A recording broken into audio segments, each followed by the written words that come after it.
first ever factory outlet, Chandanagar, Mukunda Jewelers, opening soon. No making charges.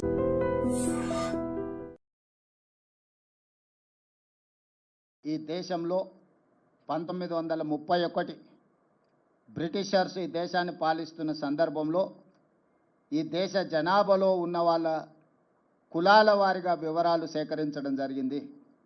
దాదాపుగా 100 సంవత్సరాల నుంచి ఇప్పటి వరకు మళ్ళీ ఈ పూర్తి స్థాయిలో సమాచార సేకరణ జరగలేదు. 2010లో మన్మోహన్ సింగ్ గారు శ్రీమతి సోనియా గాంధీ గారు యూపీఏ చైర్పర్సన్గా ఉన్నప్పుడు ఒక ప్రయత్నం చేసిండ్రు, సమాచార సేకరణ చేసిండ్రు. కానీ ఆ వివరాలు పూర్తిగా ప్రజలకు అందుబాటులోకి రాలేదు, ప్రభుత్వం ఆమోదించలేదు. నరేంద్ర మోడీ గారు ప్రధానమంత్రిగా బాధ్యత చేపట్టిన తర్వాత ఆ నివేదికను కాలగర్భంలో కలిపేసిండ్రు. ఈ 11 సంవత్సరాలు వారు ఎలాంటి ప్రయత్నం చేయలేదు. కానీ శ్రీ రాహుల్ గాంధీ గారు కన్యాకుమారి నుంచి కశ్మీర్ వరకు 150 రోజులు 4000 కిలోమీటర్లు మండు టెండల్లో మంచు కొండల్లో పాదయాత్ర చేస్తూ ఈ దేశ ప్రజలందరినీ కలిసినప్పుడు దేశ ప్రజల యొక్క ఆలోచన, దేశ ప్రజల యొక్క గుండె చప్పుడు విన్న రాహుల్ గాంధీ గారు స్పష్టమైన హామీ ఇచ్చిండు ఈ దేశ ప్రజలకు. ఏ రాష్ట్రంలో మా ప్రభుత్వం ఏర్పడుతుందో ఆ రాష్ట్రంలో మేము జనగణనలో కులగణనను ఏర్పాటు చేస్తాము, వివరాలు సేకరిస్తాము. అదేవిధంగా కేంద్రంలో కూడా మా ప్రభుత్వం ఏర్పడిన ఎంబడే జనగణనలో కులగణనను కలిపి సమాచారాన్ని సేకరించి ఇది ఈ సమాజానికి సంబంధించిన ఎక్స్రే, ఈ ఎక్స్రే ద్వారా వాళ్ళు ఎంతమంది ఉన్నారో అంత వాళ్లకు నిధుల విషయంలో నియామకాల విషయంలో న్యాయం చేస్తామని రాహుల్ గాంధీ గారు హామీ ఇచ్చారు. ఈరోజు రాహుల్ గాంధీ గారి హామీ మేరకు తెలంగాణ ప్రజలు కాంగ్రెస్కు ప్రభుత్వాన్ని అందించడం జరిగింది. రాహుల్ గాంధీ గారు సూచనలు తీసుకుంటూ తెలంగాణ రాష్ట్రంలో కులగణను విజయవంతంగా ఎలాంటి వివాదాలు లేకుండా, ఎలాంటి తప్పులు లేకుండా ప్రతిపక్షాలను, అదేవిధంగా అందులో భాగస్వాములను, అదేవిధంగా ప్రజా హక్కుల సంఘాలను అందరిని కూడా వాళ్ళ అభిప్రాయాలను సేకరించి ప్రశ్నాపత్రాన్ని తయారు చేసి చట్ట పరిధిలో రాజ్యాంగబద్ధంగా ఈ వివరాలన్నిటిని కూడా సేకరించి ఈరోజు దేశానికే ఆదర్శంగా నిలబడ్డాం. రాహుల్ గాంధీ గారికి ఈరోజు తెలంగాణ ప్రజల తరఫున నేను ధన్యవాదాలు తెలియజేయదలుచుకున్న, బలహీన వర్గాల తరఫున నేను ధన్యవాదాలు తెలియజేయదలుచుకున్న. ఈరోజు పెద్దలు కేశవరావు గారు, హనుమంతరావు గారు, మధుయాస్కి గారు, పొన్నం ప్రభాకర్ గారు, అంజన్ కుమార్ యాదవ్ గారు, చాలామంది మిత్రులు, షబీర్ అలీ గారు, చాలామంది శాసనసభ్యులు, వీళ్ళందరూ కూడా నన్ను అభినందించడానికి వచ్చిండు. ఈ అభినందనలు నాకు కాదు, రాహుల్ గాంధీ గారికి చెందాలి. వారి ఆలోచనను, వారి సూచనలను తీసుకొని తెలంగాణ రాష్ట్ర ప్రభుత్వం ఈ కులగణను చేపట్టడం జరిగింది. స్పష్టంగా, పారదర్శకంగా, అత్యంత భద్రంగా ఈ వ్యవహారాన్ని మొత్తం ప్రభుత్వం ఒక ప్రతిష్టాత్మకంగా తీసుకొని అమలు చేయడం జరిగింది. ఇందులో మంత్రివర్గ ఉపసంఘం group of ministers Uttam Kumar Reddy గారు, బట్టి విక్రమార్క గారు, సీతక్క గారు, అదేవిధంగా శ్రీధర్ బాబు గారు, పొన్నం ప్రభాకర్ గారు అందరూ కూడా ఇందులో అధికారులతోని చీఫ్ సెక్రటరీ నుంచి ఎన్యూమరేటర్ల వరకు దాదాపుగా 150,000 మంది భాగస్వాములు అయ్యి దాదాపుగా 90 రోజులు నిరంతరం పనిచేసి ఈ విజయవంతంగా ఈ నివేదికను తయారు చేయడం జరిగింది. ఆ తర్వాత అసెంబ్లీలో తీర్మానం చేసినాం, 2 తీర్మానాలు చేసినాం. ఒకటి, జనగణనలో కులగణన కేంద్ర ప్రభుత్వం తక్షణమే చేపట్టాలి. అదేవిధంగా బీసీ రిజర్వేషన్లను 50% పరిధిలో నియంత్రించడం కాదు, ఈ 50% పరిధిని దాటి రిజర్వేషన్లు పెంచాలి. అందులో 42% బీసీలకు రిజర్వేషన్లు ఇవ్వాలి అని మేము శాసనసభలో తీర్మానం చేసి కేంద్ర ప్రభుత్వానికి పంపించినాం. కుల సంఘాల మద్దతు జంతర్ మంతర్లో కేంద్ర ప్రభుత్వం మీద పార్లమెంట్ జరిగేటప్పుడు ఒత్తిడి తీసుకురావడానికి రోజంతా ధర్నా చేసినాం. జాతీయ స్థాయిలో ఉన్న రాజకీయ పార్టీలు దాదాపుగా 16 పార్టీలకు సంబంధించిన ప్రతినిధులు ఆ నిరసన కార్యక్రమంలో పాల్గొని సంపూర్ణంగా మాకు మద్దతు ఇవ్వడం జరిగింది. ఈరోజు ఈ ఒత్తిడి మేరకు కేంద్ర ప్రభుత్వం నరేంద్ర మోడీ గారు నిన్న జనగణనలో కులగణనను చేర్చుతామని నిర్ణయించారు. ఈ నిర్ణయాన్ని స్వాగతిస్తున్నాము. ఇక్కడ రాజకీయాలకు తావు లేకుండా కేంద్ర ప్రభుత్వాన్ని అభినందిస్తున్నాము. అయితే ఇది అమలు చేసే క్రమంలో తీసుకోవాల్సిన జాగ్రత్తలు, నిర్ణయించాల్సిన సమయం అనేది అత్యంత కీలకము. ఈరోజు ప్రధానమంత్రి గారిని నేను అడుగుతున్నా, మీరు ఎప్పుడు మొదలు పెడుతున్నారు, ఎప్పటిలోగా జనగణన కులగణన చేర్చి పూర్తి చేస్తారో మీరు తేదీలను నిర్ణయించండి. అదేవిధంగా ఇది అమలు చేసే క్రమంలో మీరు తీసుకోబోయే నిర్ణయాలు, అమలు చేసే ముందు వచ్చే సవాళ్లను సమస్యల్ని ఏ విధంగా అధిగమించదలుచుకున్నారో మీరు అన్ని రాజకీయ పక్షాలతో చర్చించండి.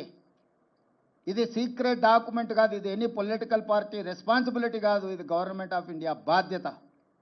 కేంద్ర ప్రభుత్వం ఒక నిర్ణయం తీసుకొని ఒక విధానాన్ని తెచ్చినప్పుడు అన్ని రాజకీయ పార్టీలతోనే పార్లమెంటరీ వ్యవస్థలో భాగస్వాములైన ప్రతి ఒక్కరితో చర్చించి వాళ్ళ సూచనలు తీసుకోవాలి.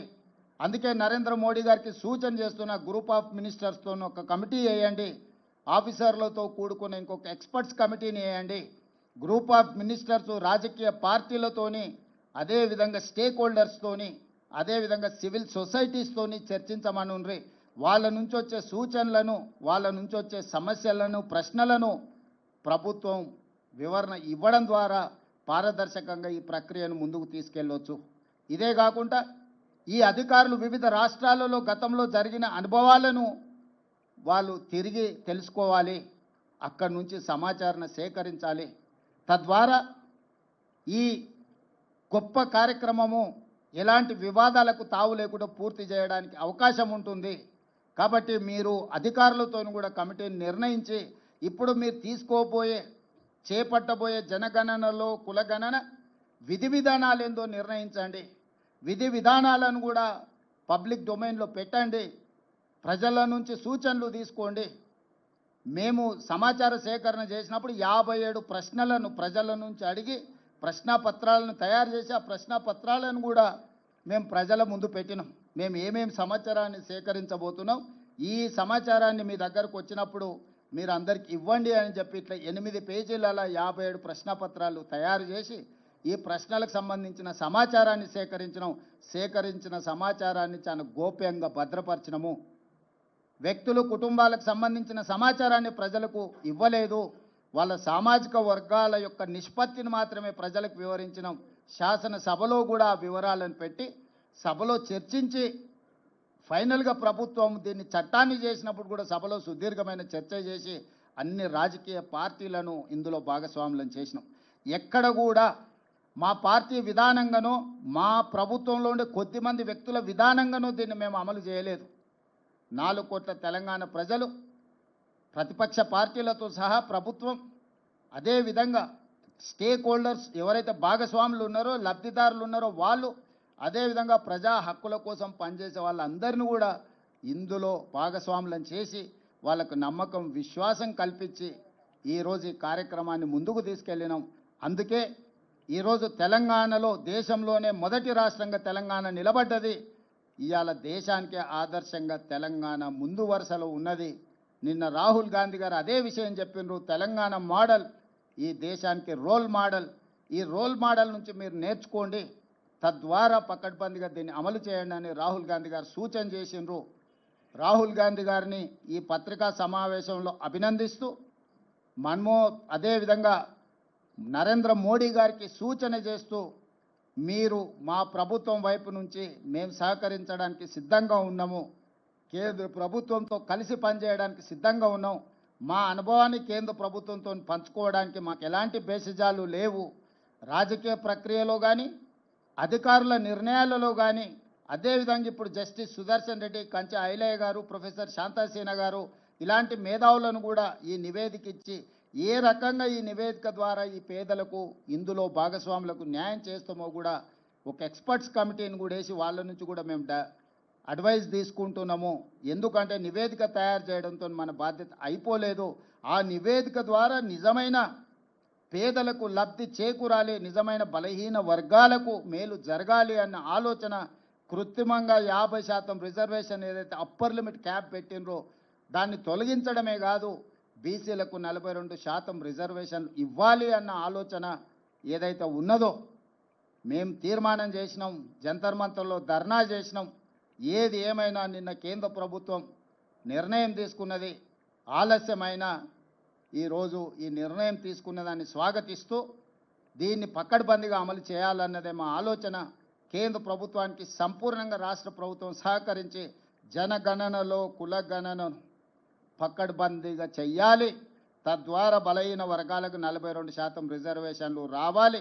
విద్య, ఉద్యోగ, ఉపాధి అవకాశాలలో వాళ్ళకు సముచితమైన స్థానం కల్పించాలన్న రాహుల్ గాంధీ ఆలోచనను అమలు చేయడానికి ఎవరితోనైనా కలిసి పనిచేయడానికి మా ప్రభుత్వానికి ఎలాంటి అభ్యంతరాలు ఇబ్బంది లేదు.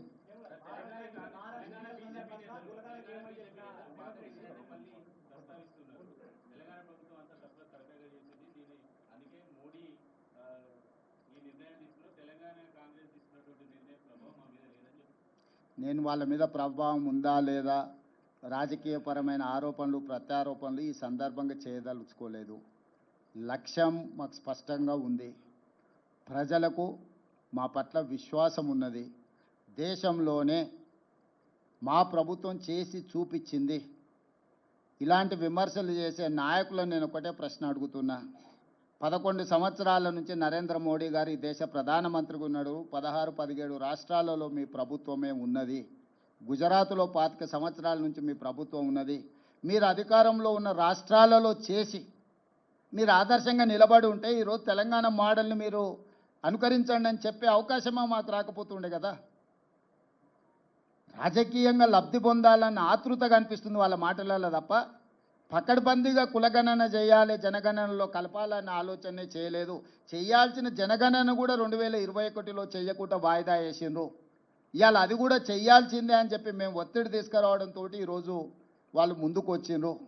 ఏది ఏమైనా స్థానిక బీజేపీ నాయకులకు కొంత అసూయ, అసంతృప్తి, మోడీ గారు రేవంత్ రెడ్డి గారి విధానాలను అనుకరిస్తున్నాడు అని కక్కలేక మింగలేక దుఃఖంతో ఉన్నారు. ఇంకా వాళ్ళని ఎందుకు చారి ఇబ్బంది పెడతావు?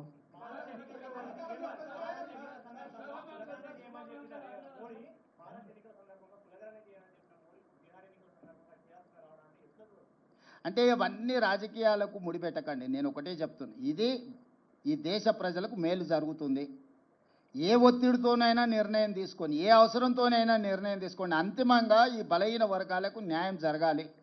ఇప్పుడు రాజకీయపరమైన వివాదాలను ఆరోపణలు చేయడం మొదలు పెడితే ఆ వర్గాలకు నష్టం జరుగుద్ది.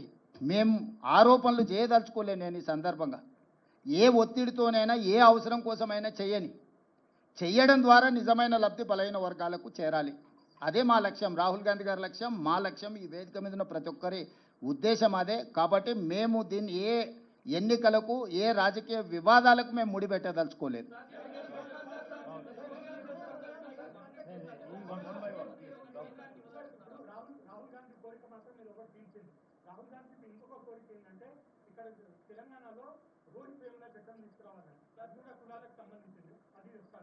Good question Rahul. ప్రభాకర్,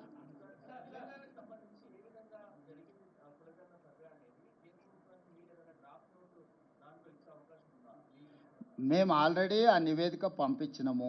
ఫర్దర్గా వాళ్ళకి ఏదైనా కావాలనుకుంటే ఒక డెలిగేషన్, ఆఫీసర్స్ డెలిగేషన్ కానీ గ్రూప్ ఆఫ్ మినిస్టర్స్ వచ్చినా కూడా పవర్ పాయింట్ ప్రజెంటేషన్ ఇచ్చి మా అనుభవాలను అన్నిటిని కూడా వాళ్ళతో పంచుకుంటాము. వాళ్ళు ఇక్కడికి వచ్చిన సమాచారాన్ని ఇస్తాం, లేదు మమ్మల్ని రమ్మంటే కూడా ఢిల్లీకి వెళ్తాం. ఇక్కడ రాజకీయంగా పంతాలకు పట్టింపులకు మేము పోదలుచుకోలేదు. ఈ ప్రక్రియ పకడ్బందీగా చేసి సరైన సమయంలో మనం చేస్తే వీళ్ళందరికీ మేలు జరుగుతుంది. వీళ్ళ కోసం ఒక మెట్టు దిగడానికి కూడా, బలహీన వర్గాల కోసం ఒక మెట్టు దిగడానికి కూడా మా ప్రభుత్వానికి ఎలాంటి భేషజాలు లేవు.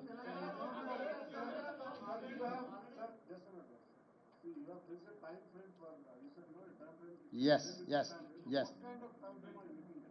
Sir, actually 1 year is the time frame. We have taken 1 year. So my advice is 1 year is max. Why? Because we have done and we have learned something from that, out of that experience. We are there to share with Government of India my experience. So 1 year's time frame is reasonable time. They can do miracles within a year. I don't know how Government of India is going to take on a decision. That is why I have told you, discuss with political parties and stakeholders and civil societies. Then you will get some information or otherwise suggestion. Based on that, you prepare in a terms of reference. It is easy to handle things. Otherwise, it will become a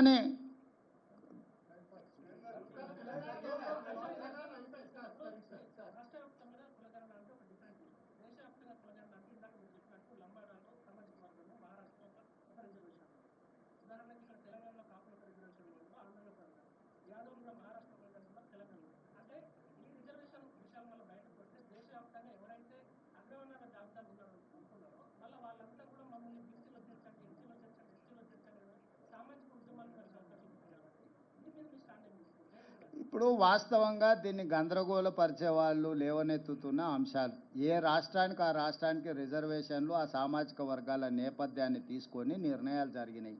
ఇది state as a unit. నేను అందుకే ఆ సూచన చేసిన. ఇప్పుడు ఈ ప్రశ్నలన్నీ కూడా వాళ్ళు ఆల్ పార్టీ మీట్ పెట్టిండ్రు అనుకో, లేకపోతే స్టేక్ హోల్డర్స్ మీట్ పెట్టిండ్రు అనుకో, లేకపోతే సివిల్ సొసైటీస్ని పిలిచిండ్రు అనుకో, మీరు అడుగుతున్న ప్రశ్నలన్నీ ప్రభుత్వం ముందుకు వస్తాయి. ఎక్కడైనా ఏ స్టేట్కి ఆ స్టేట్ రిజర్వేషన్లలో ఏది ఎందులో కలుపుకోవడానికి వెసులుబాటో ఆ లిస్ట్ ఉంది.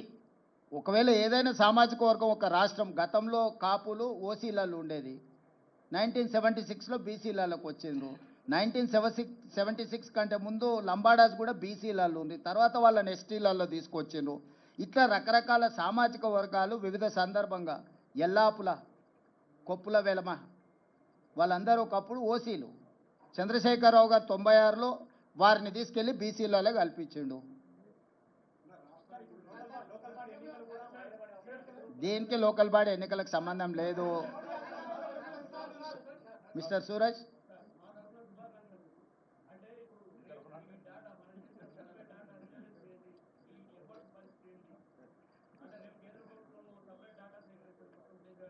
ఏ డాటా సేకరించినా సూరజే ఉంటాడు, పొన్నం ప్రభాకరే ఉంటాడు కదా. వారు వీరు గారు, వీరు వారు గారు, వాళ్ళందరిని వచ్చి సేకరించమంటున్నాం. మేము ముందు నుంచి కూడా చెప్పినాం, అయ్యా మేము ఒక విధానంతోనే ఒక ప్రక్రియ ద్వారా సంపూర్ణమైన సమాచారాన్ని సేకరించడం, 97% జనాభా ఈ ప్రక్రియలో పాల్గొన్నారు, ఇవి లెక్కలని చెప్పినాం.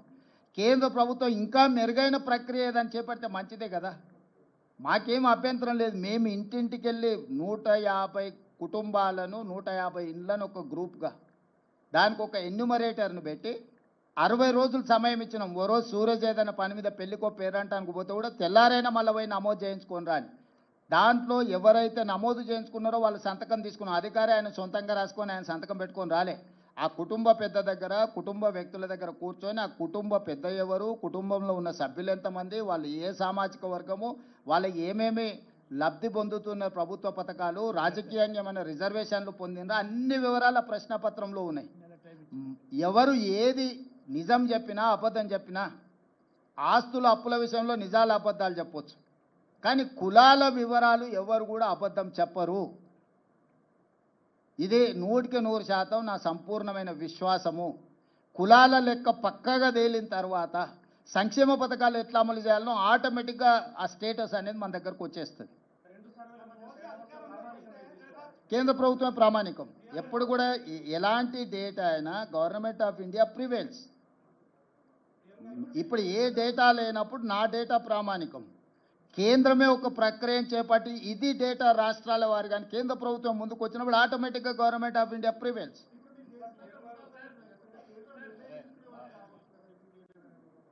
ఇప్పుడు వృధా కాదు, దేశానికి ఉపయోగపడ్డదని మేము చెప్తున్నాం. రోల్ మోడల్ తెలంగాణ అని ఎందుకు చెప్తున్నాం?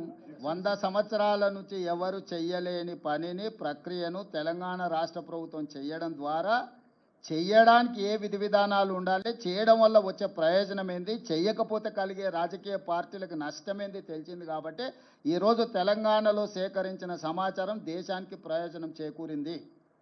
కాబట్టి ఇవాళ దేశానికే రోల్ మోడల్గా నిలబడ్డం మేము. తెలంగాణ మోడల్ దేశానికే రోల్ మోడల్.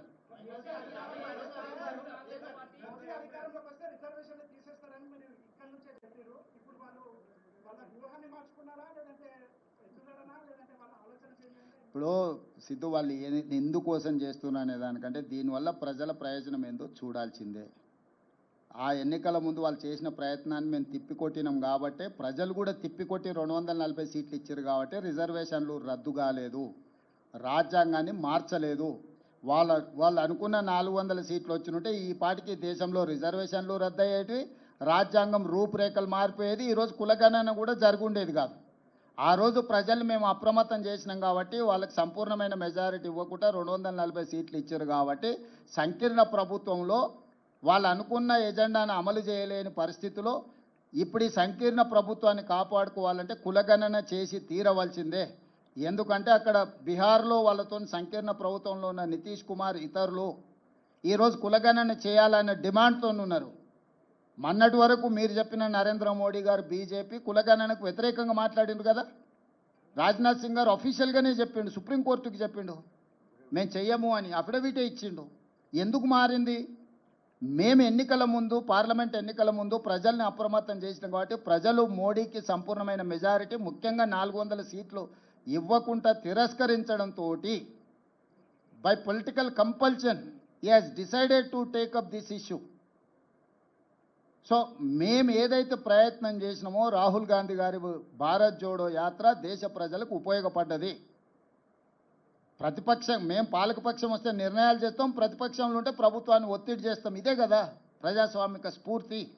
మా ఒత్తిడితోని ఈరోజు కేంద్ర ప్రభుత్వం ముందుకు వచ్చింది, అమలు చేస్తుంది.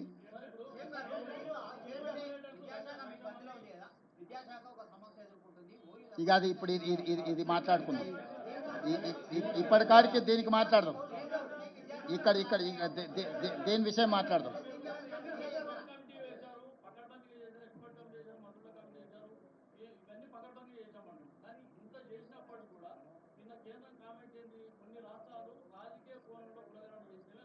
అవును, కొన్ని రాష్ట్రాలు అంటే బీహార్ లాంటి రాష్ట్రం, వాళ్ళ ప్రభుత్వం ఉంది కదా, నితీష్ కుమార్ చేసిన దాన్ని కోర్టు తప్పు పట్టింది కదా, వాళ్ళ గురించి వాళ్ళు చెప్పుకుంటే ఎన్నికల్లో నష్టం వస్తుందని బీహార్ను పరోక్షంగా కోర్టు చేసిండు Ashwini Vaishnaw. It is not for Telangana. Yes,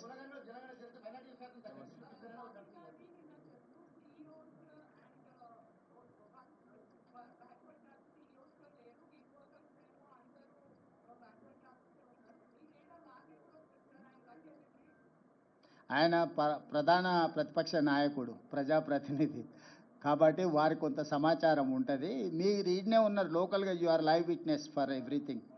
మేము డేటా అంతా ఇచ్చినాము, కొంత సెన్సిటివ్ డేటా షేర్ చేయడానికి లేదు, data privacy act. Head of a డిపార్ట్మెంట్లో ఎవరు ఉన్నారు ఏంది అనేది ఆ డేటా అంతా అఫీషియల్గా ఎప్పుడైనా అందుబాటులో ఉంటుంది.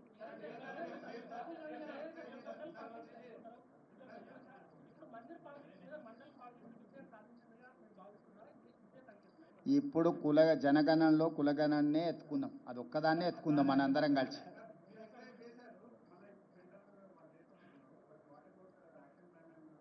మా యాక్షన్ ప్లాన్ కూడా ఎక్స్పర్ట్స్ కమిటీని అపాయింట్ చేసినాం. We will take that experts committee suggestions and we will implement.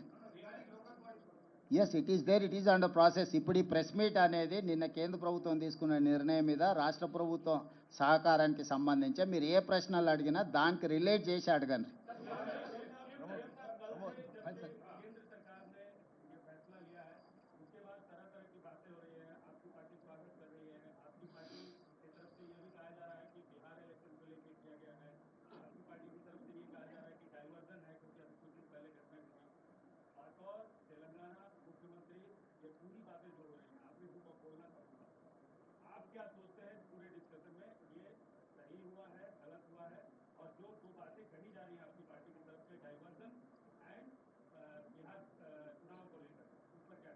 Chaturvedi ji, ये सब सारे राजनीति में बार बार जब पत्रकार ने जो सवाल पूछा, सवाल के हिसाब से जवाब आएंगे. हमारे मित्रों ने क्या, आपके मित्रों ने क्या सवाल किया, हमारे मित्रों ने क्या जवाब दिया, मुझे तो पता नहीं. जहाँ तक मुख्यमंत्री होदा से मैं एक ही बात साफ कहना चाहता हूँ, जो तेलंगाना पहले कदम उठाए, मोदी जी ने मान लिए तेलंगाना कदम सही है. जो तेलंगाना राज्य सरकार ने जो मांग की है, जो खत लिखा मोदी जी को, वो खत मान लिए. इसीलिए मैं अभिनंदन करना चाहता हूं नरेंद्र मोदी जी को, तेलंगाना को आदर्श लेकर आगे जा रहे हैं. आगे केंद्र सरकार ने जनगणना में कुलगणना जो करने के लिए कोशिश कर रहा है, उसके लिए हम सुझाव देंगे, हम मदद देंगे, आगे मिलकर काम करेंगे. अभी तो इतना ही है. मैं राजनीति के बारे में चर्चा नहीं करना चाहता हूं, मैं आरोप नहीं लगाना चाहता हूं, क्योंकि राहुल गांधी का जो सोचधारा है, वो सोचधारा अमल करने का जिम्मेदारी तेलंगाना सरकार के है. जो राहुल गांधी सोचधारा को मोदी जी ने अमल किए तो ये तो बेहतर है, क्योंकि ये लीडर ऑफ अपोजिशन कुछ सुझाव दिए, जब प्रधानमंत्री मान लिए तो देश के लिए अच्छा है. यहाँ ये मुद्दे को यहीं देखो, बिहार में क्या चुनाव हो रहा है, आगे सीमांतर के क्या होने वाले, सीमा पे क्या हो रहा है, ये सब सारे हम इस मौके पे हम ये सब सारे चर्चा नहीं करना चाहता हूँ मैं.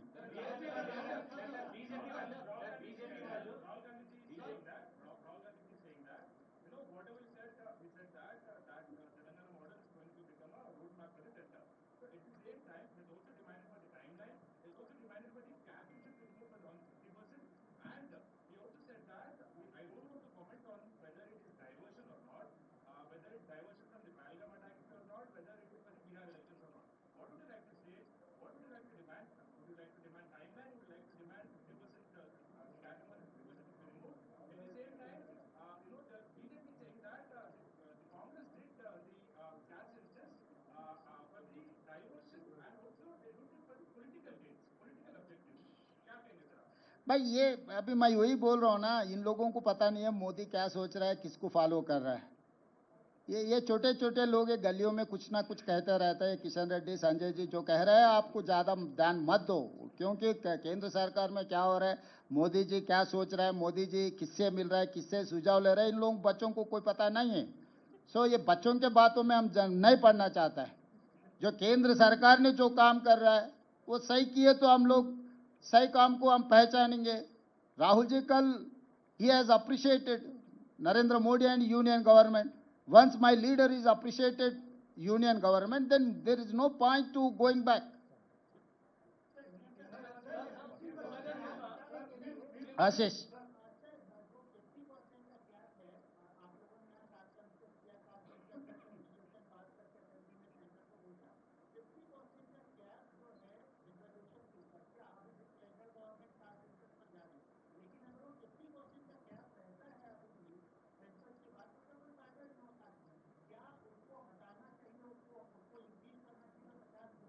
आशीष जी, सुप्रीम कोर्ट ने 50% ही रखना बोल के नहीं बोले। जब आपके ने डेटा नहीं है, जनगणना में कुलगणना नहीं किए, जब आपके ने डेटा नहीं है तो आप 50% के आगे कैसे जाएंगे, ये सवाल किया था। जब तक आप ये काम नहीं कर सकते उसको बढ़ा नहीं सकते। ईडब्ल्यूएस में 10% बढ़ा दिया, अभी 50% होके 60% हो गए। आगे ओबीसी के लिए जो करना है, हम लोग जो 42% रेजोल्यूशन पास किए, जब ये पूरा इकट्ठा होकर अगर डेटा मिले ना, डेटा मिल गए तो काम खत्म। वहीं से अब रिजर्वेशन बढ़ाने का काम शुरू हो जाएंगे। इसीलिए पहले ये काम करो। पहले अभी किसी को इलाज करना बोले तो पहले एक्सरे लेना, तो ये एक्सरे है इलाज करने का।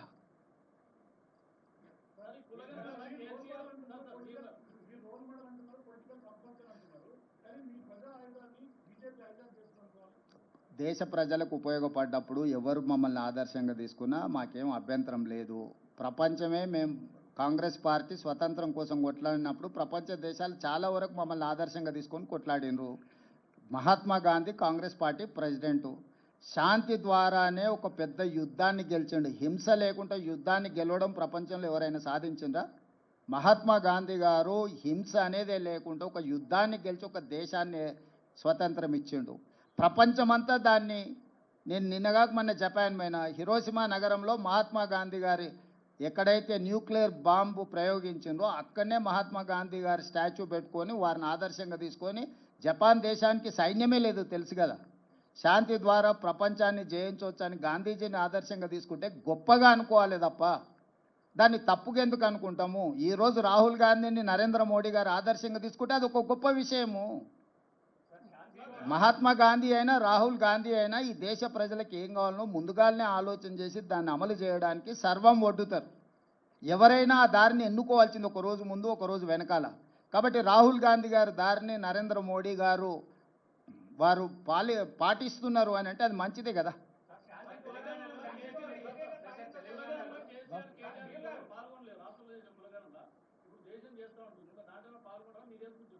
నేను అనేది ఏంటంటే లేనోడు లేనట్టే, ఎందుకే మనకి చర్చ. వెనకటికి ఆయన ఒకటి చేసినప్పుడు చెప్పిండు కదా, ఉన్నోడే ఉన్నట్టు లేనోడు పోయినట్టు అని చెప్పిండా. సమగ్ర కుటుంబ సర్వే చేసినప్పుడు నమోదు చేయించుకున్నోడే ఉన్నట్టు, నమోదు చేయించుకోకపోతే పోయినట్టు అని వారు అన్నారు కదా. వారికి స్పష్టత ఉంది, కొండలు నీకెందుకు లేదు?